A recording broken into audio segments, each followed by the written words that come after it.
There is nothing, but nothing more powerful than prayer. And prayer is not a desirable extra in the Christian life. It's commanded by God to be essential in everything we do. God says, here's my command. I want you to talk to me about everything. How good is your prayer life? It is the most powerful thing in the universe. Nothing can take the place of prayer. It doesn't matter whether you've been saved 50 years, 5 years, or 5 minutes. God says, come to my throne room and talk to me. Do we understand? We're going to talk to God, the architect, the most powerful creator of everything in the universe. And he says, come and talk to me. Tell me what you want. No one has power with God who doesn't pray. And the question is, we're living in a society that has got us boundaried by all these demands of things we think we got to do. And the question is, do you pray?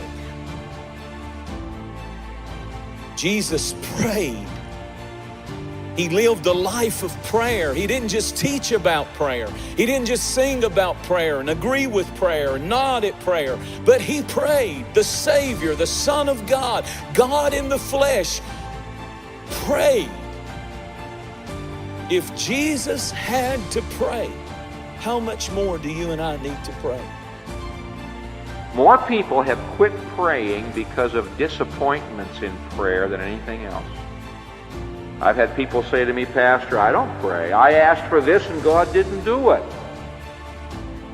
And I say, well, someday you may look back and be thankful God didn't do it. Prayer is not getting man's will done in heaven. Prayer is getting God's will done on earth.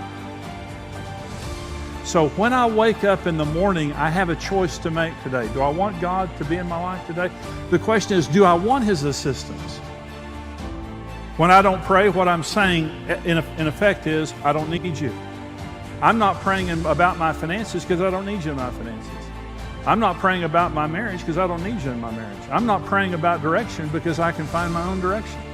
And so prayer says this beautiful, beautiful thing that God absolutely loves. I need you. You and I are what our prayers are. Our Christian life cannot be divorced from our prayer life. If our prayer life is weak, our Christian life is weak. The devil will see to it, and the flesh will see to it, that you and I don't feel like praying. Solving of every problem, the meeting of every need, the fighting of every battle, the accomplishment of every purpose is all wrapped up in praying.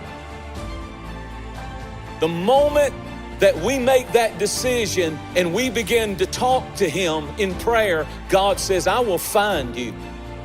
I don't care where you are.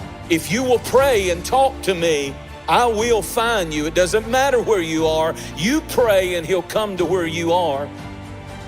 And I'll talk with you. And I'll commune with you. I'll ease your burden.